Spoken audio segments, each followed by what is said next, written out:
Hey everybody, this is the second section from a chapter in Iring Fetscher's Marx and Marxism. The chapter I'm reading from is titled From the Philosophy of the Proletariat to Proletarian Weltanschauung, and the section that I'm reading is titled The Development of Dialectical Materialism by Friedrich Engels. So here we go. The Development of Dialectical Materialism by Friedrich Engels. Strictly speaking, a, quote, dialectical materialist philosophy, end quote, of the proletarian movement made its first appearance with the publication of Engels' critique of Eugen Dühring, who lived in written between 1877 and 1878 in the Leipzig Vorwärts. Later, Russian Orthodox Marxists attempted to find support for and formulations of dialectical materialism in the early writings of Marx as well. For this purpose, Stalin did not hesitate to quote whole passages of text out of their true context. Footnote. See Stalin's Dialectical and Historical Materialism,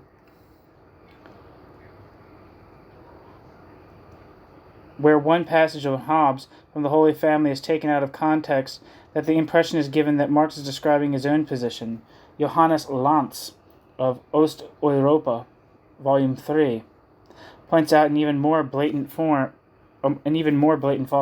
consisting in shortening a sentence in Stalin's Anarchism and Socialism of 1906/1907. Or Anarchism or Socialism, I can't remember. I think there's a typo here. Who is Johannes Lanz?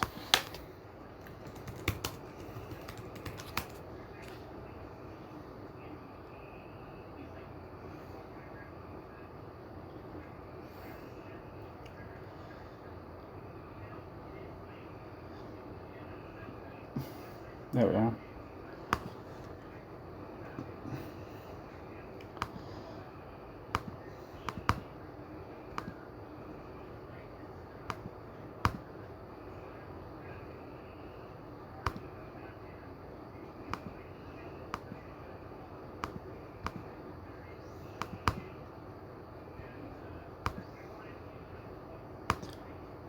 Come on.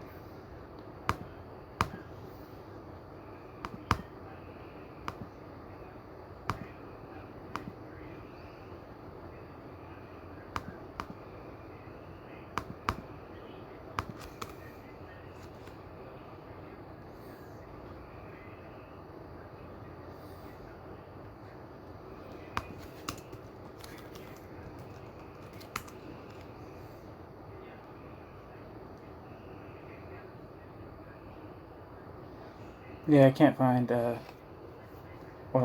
Johannes Lanz. Anyway, doesn't matter. Fuck it. End footnote.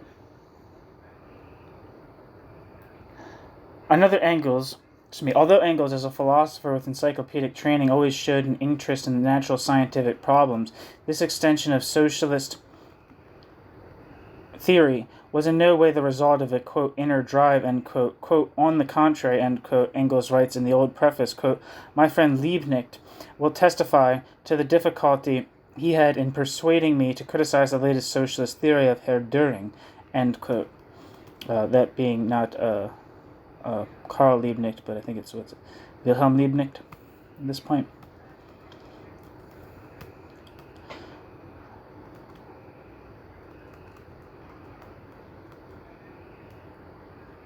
Footnote.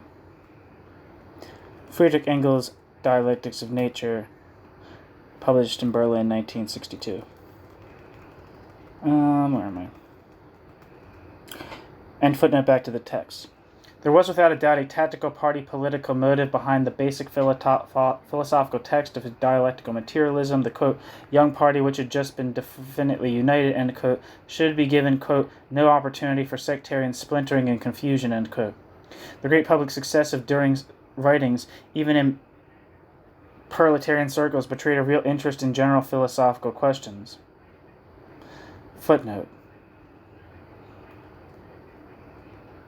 Never mind, no footnote. If this interest was not satisfied by the Marxist ideologists themselves, there was a risk that, in spite of the superiority of the Marxist in the area of historico-economic analysis, other currents of opinion might win over the workers. Such at least must have been the conclusion of the Marxist at this time. The philosophical extension of the theory is a consequence of competition in the ideological sector. However, all competition leads to a certain measure of similarity between the competing parties. Just as Marx was able to go beyond Hegel only by taking his thought to its logical and radical conclusion, so Engels can refute Iring or Hegel only by offering something more than they did. It is astonishing that the method of unmasking ideologies plays no part whatsoever in this critique.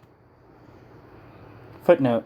In general, Engels seems to overlook the social connotations of natural scientific knowledge. Engels objects, for example, to Iring that Darwin did not, quote, need, quote, the spectacles of a Malthus, end quote, to perceive the struggle for existence in nature. It was, however, significant that it was only at this time in history that this factor was discovered or systematically taken into account in a theory, From their direct experience of social life, men always tend to develop new categories with which to reinterpret the world from new standpoints. What we can see today without the spectacles of Malthus was only raised to the level of consciousness and made capable of formulation on the basis of that analogy between the world of animals and men. End footnote.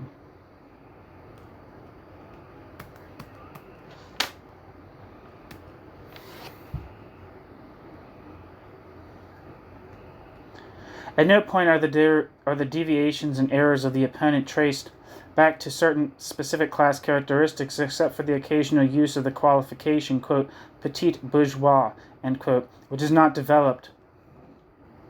Further, Engels' critique, on the other hand, makes use primarily of Hegelian dialectics as a yardstick for judgment, that is, the dialectical logic as developed in the encyclopedia and in the, quote, major logic, end quote.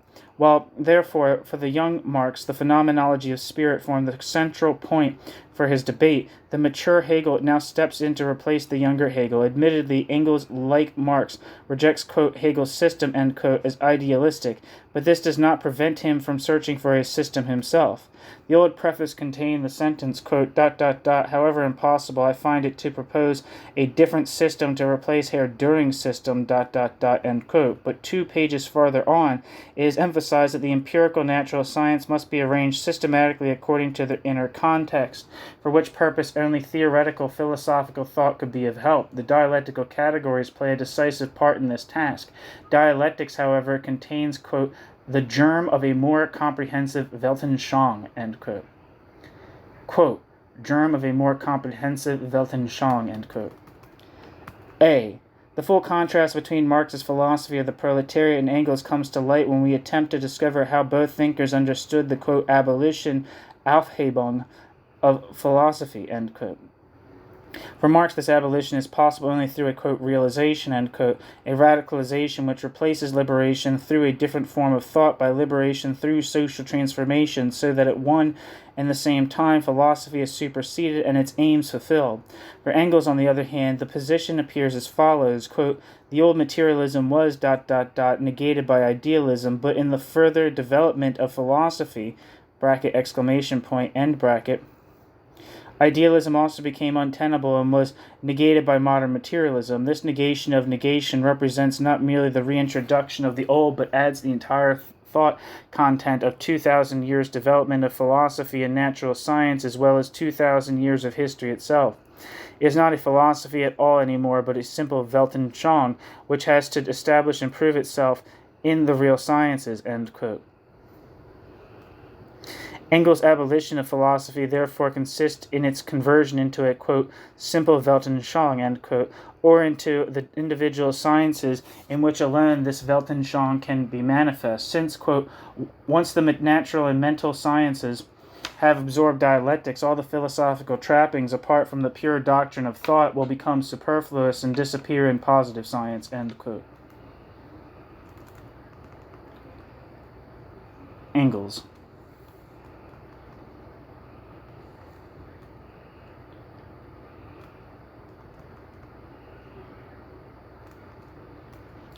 However, when philosophy entirely in the style of the age ceases to be realized through the collective act of liberation but is replaced by science, the infinite progress of natural scientific knowledge and material production necessarily takes the place of the sole decisive dialectical transformation of world history.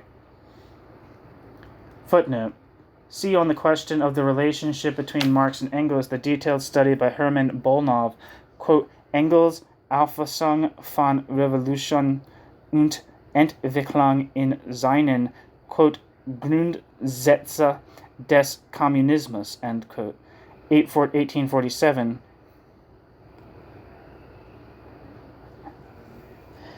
In the first volume of Marxism Studien of 1954, Hermann Dunker points out in his preface to the new East Berlin edition of these early writings of Engels of 1955 that Stalin made repeated and emphatic reference to them. He therefore provides an elegant confirmation of the theory that Soviet ideology has adhered more to the Engels tradition than to the specific heritage of Marx.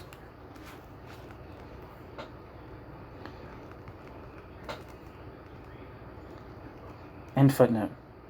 The replacement of the Marxist absolute, the historical act of liberation of the proletariat in whose action, being, and consciousness penetrate each other by infinite progression, does, however, also have practical political consequences. With it, the accent of the process towards liberation shifts from a self-liberation of humanity, which comes into its own in the proletariat from the alienated world, to liberation of the expansive trends of forces of production which are caught up in the capitalistic relations of production. This thought was already of central importance for Marx, but only after the disappearance of the basic systematic thought of the young Marx could it acquire exclusive relevance. This is finally expressed in the crudest possible terms in Stalin's work on dialectical and historical materialism, when the, quote, real requirements of development of material life in society, end quote, are repeatedly taken as the yardstick by which correct political action must be judged. Footnote. Stalin, Dialectical and Historical Materialism. Theoretically, the Marxism of Engels and Lenin emphasizes this liberation of the expansive trend of the productive forces is also accompanied by a liberation of humanity, because once the proletarian revolution is completed, a conflict between the productive forces and relations of production becomes impossible, and the anarchical state of production is overcome. In this context, freedom is also defined as a, quote, insight into necessity, end quote, not only with reference to nature, and the difference between capitalist and socialist society then consists solely in the fact that the individual capitalists who produce goods in an unplanned way are dominated by the development trends of the productive forces, which leads to economic crises, whereas the socialist society, having recognized these trends, or, quote, laws, end quote, plans the development of production centrally and consciously avoids all crises by following these plans. In contemporary Soviet Marxism, a, quote, objectivist, end quote, interpretation of these laws of development contrasts with a, quote, subjectivist, end quote, form as a necessary outcome of the breakdown of the original unity, which has been reflected repeatedly in the various, quote, deviations, end quote, from the general line. This line is then regularly maintained by fighting off the deviations to the right and left, so that the semblance of a higher dialectical unity appears, whereas in reality all that is found is an eclectic interpretation which more or less takes into account the actual requirements. For Marx, this, quote, rational regulation, end quote, of the interaction between man and nature was simply the basis for the true realm of freedom. Only, quote, beyond this point can the development of human forces begin, which is a purpose in itself, and the true realm of freedom, which can, however, only blossom on that ground of necessity. The reduction in working hours is a basic condition, end quote. Marx. Grundrisse, I believe. Oh, capital. This must not be understood as implying that Marx attributed a truly human and free character only to, quote, leisure occupations, end quote. On the contrary, Marx believed that modern socially necessary work must be significantly limited before work itself ceases to be work, that is, an activity which is experienced as a burden and becomes instead a free expression of the human being. In the requirement to emphasize the importance of the socialist revolution, the decisive difference between the liberation of productive forces and the true liberation of man is virtually ignored by modern Soviet ideology. The socialization of the means of production, which for Marx was essentially a practically necessary means for liberation, becomes an end in itself. B. The difference between Marx and Engels, which we have seen in their notions of the, quote, abolition of philosophy, end quote, appears with equal clarity in their concept of nature. For the young Marx, extra-human nature is an area which is irrelevant for philosophical and practical purposes, that is, for political practice. If the historico-social world is considered as the actual world, then the relationship between man and nature and man can form only one aspect of this whole, and isolated consideration outside this relationship would be equivalent to an ideological concept and would be necessarily untrue.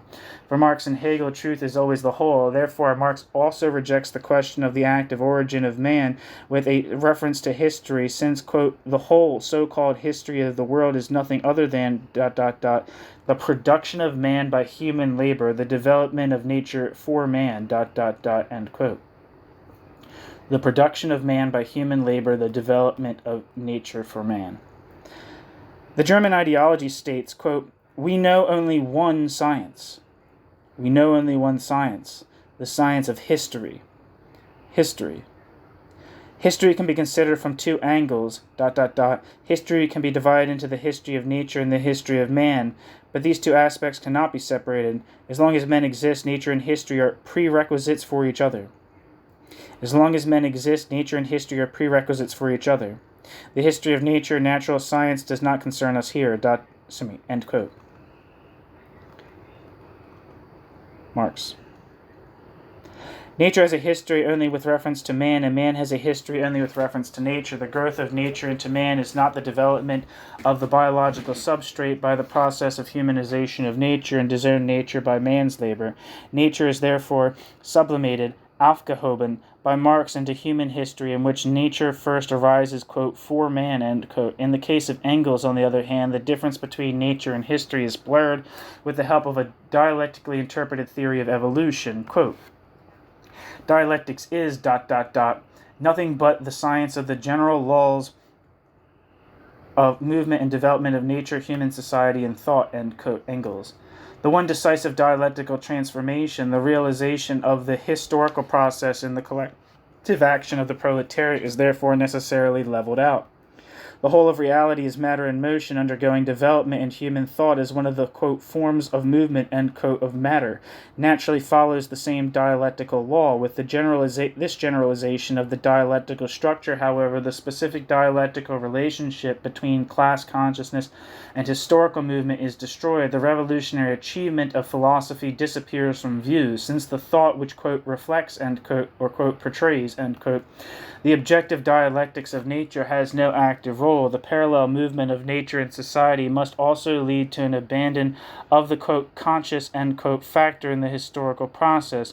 Here, too, the interpretation constantly fluctuates between a, quote, left-wing radical, end quote, exaggeration and the, quote, right-wing, end quote, underestimation of conscious action, between which the general line brings about an eclectic compromise.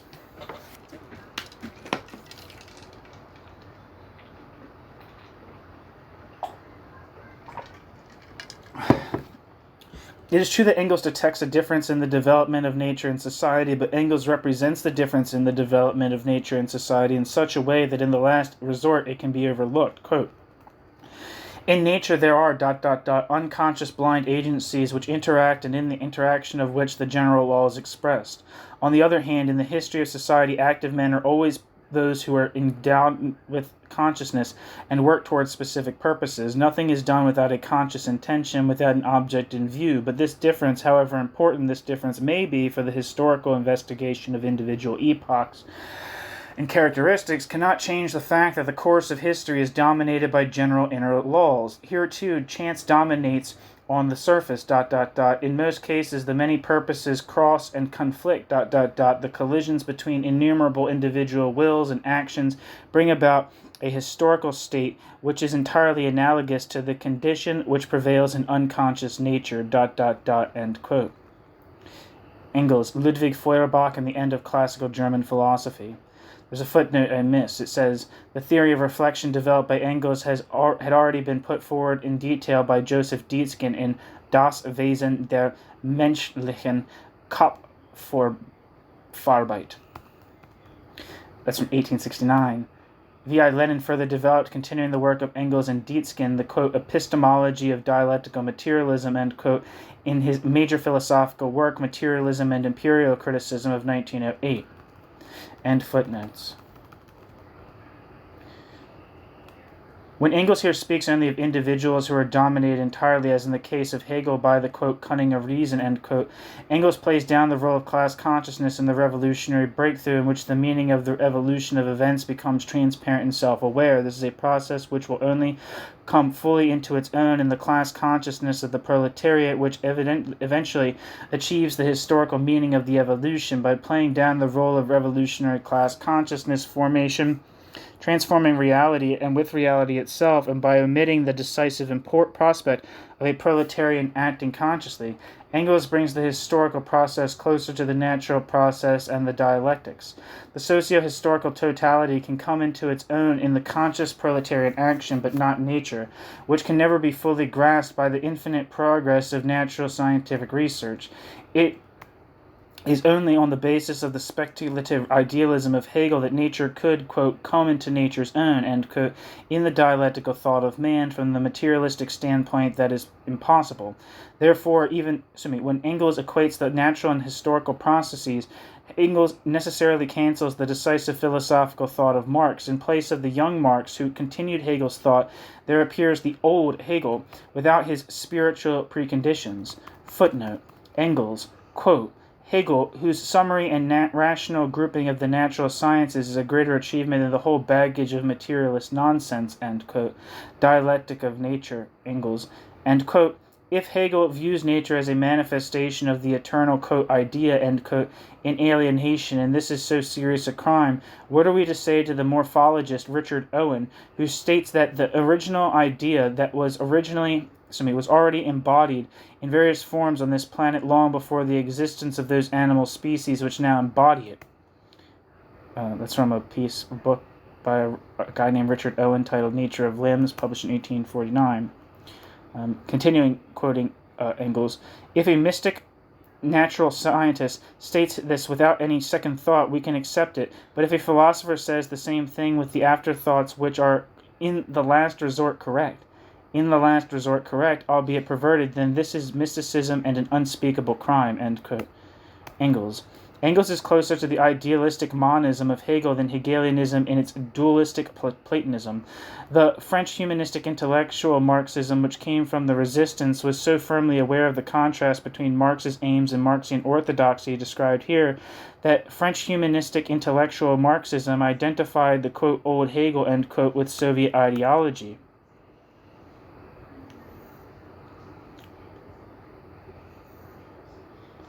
There's a quote from Maurice-Merleau-Ponty that's in French. I'll give it a shot if you know French. I don't. Quote, Les questions d'aujourd'hui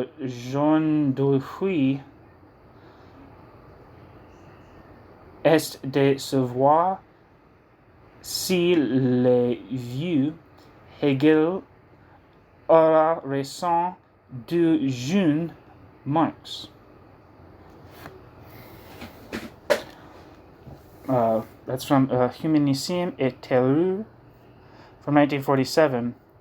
Also the interesting comments by R.W. Mayer on Merleau-Ponty and the fate of French existentialism in Philosophische Wunschau, Volume 3. End footnote. However, the greater the factual ideological approximation, the greater the emphasis placed on the difference. It can incidentally be asserted as a law that the greater the philosophical hardening and systematization of dialectical materialism, the more intense is the presentation of a radical difference from, and indeed opposition to Hegel, while vice versa thinkers such as Lukács, Korsch, and Marcuse, who start from Marx's early writings and his philosophy of the proletariat, have emphasized his closeness to Hegel without any risk of blurring the boundaries. Footnote.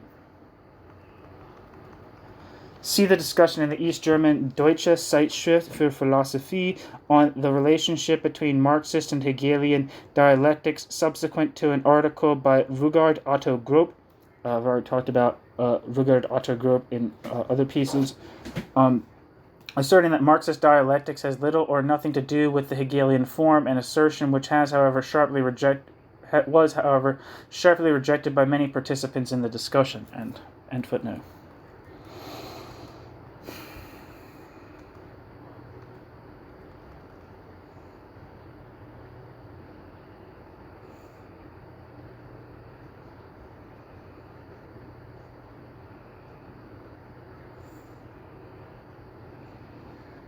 Where am I?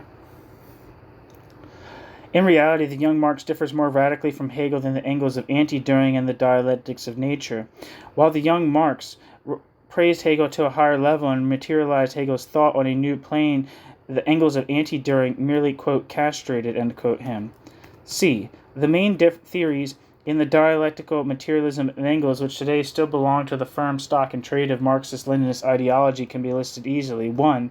Quote, the unity of the world consists in ... the world's materiality, end quote. 2. Quote, the basic forms of all existence are space and time, and existence outside time is as much nonsense as existence outside of space, end quote. 3. Quote, movement is the mode of existence of matter. There has never been and never can be matter without motion. All rest, all equilibrium is purely relative and has a meaning only in relation to this or that specific form of movement. End quote.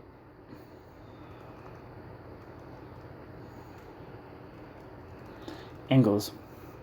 A more precise differentiation between the different forms of movement, mechanical, chemical, biological, conscious, then enables dialectical materialism to adopt qualitatively different types of matter without having in so doing to abandon the monist theory. The qualitatively different forms of movement or types of matter are developed from one another with the help of the dialectical law of conversion of quantity into quality, and placed in a systematic and genetic relationship. Footnote. No footnote. Excuse me. But however successfully these dialectical forms of thought can be applied to all possible results of natural scientific research, and however lucid a dialectical form of presentation may be, materialism still faces the problem of determining how rational genesis occurred in nature and history, and why simple forms of movement always give rise to more complex forms. Footnote. Quote, when therefore Marx defines the process as negation, Marx is not trying to prove its historical necessity. On the contrary, after proving historically that the process has in fact partly taken place and also must take place in part in the future, Marx defines it as a process which occurs in accordance with a specific law of dialectics, end quote, Anti-Düring. In the preface to the second edition of Capital, Marx writes, quote, at all events, the method of presentation must differ in form and from the method of research.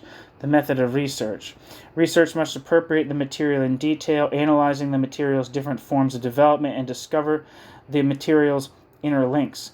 Only after completing this work can the actual movement be adequately described. If this proves successful and the life of the substance is reflected in ideal terms, it may appear as if it were an a priori construction, end quote. Marx, Volume 1. The method of presentation is certainly not so insignificant in the case of the, quote, process of production of capital, end quote, as in that of the process of extra-human nature. The one has been created by us, as Vico has pointed out, whereas the author is independent of our will. We can fully understand only what we ourselves have made. The natural process which is consciously completed by man belongs to the world of man, culture, and therefore takes on an understandable meaning. The dialectical interpretation of nature independently of the action of men assumes a meaning which was unconsciously projected onto it beforehand by man. End footnote.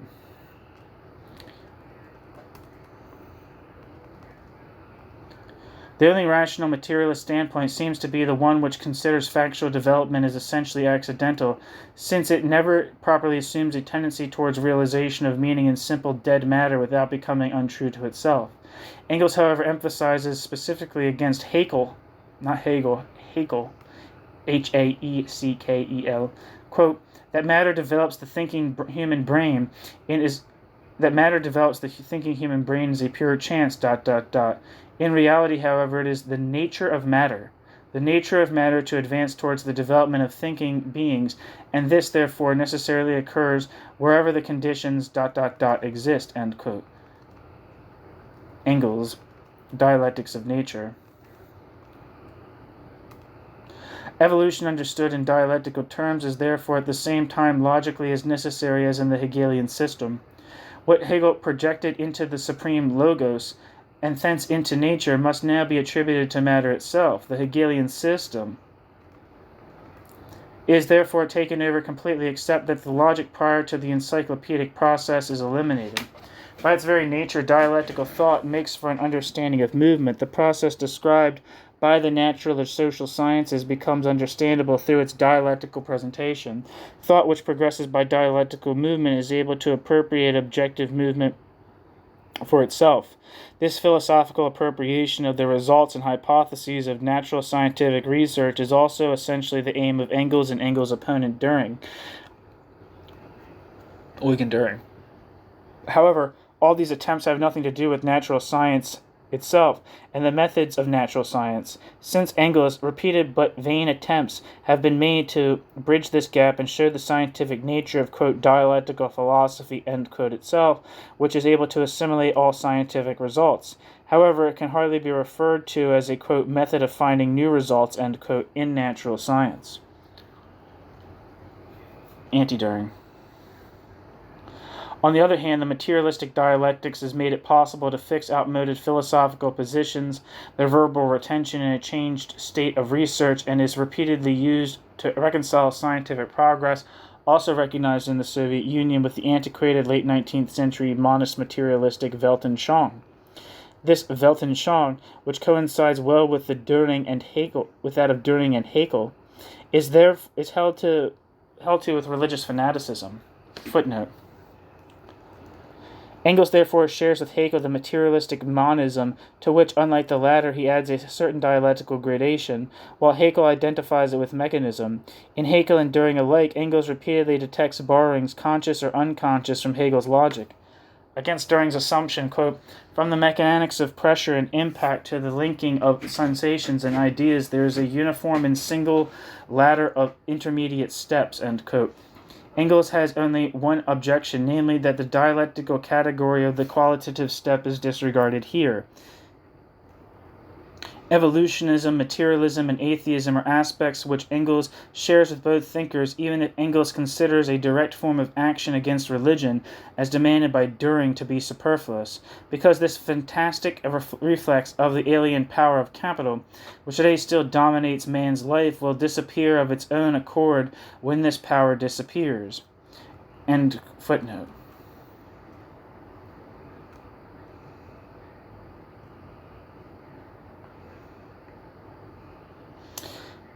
This Weltanschauung's dogmas include the, quote, eternity of matter, end quote, the, quote, infinite progress of human knowledge, end quote, the, quote, materiality of all reality, end quote, the infinity of the universe and non-existence of a divine being. The end. Thanks for listening.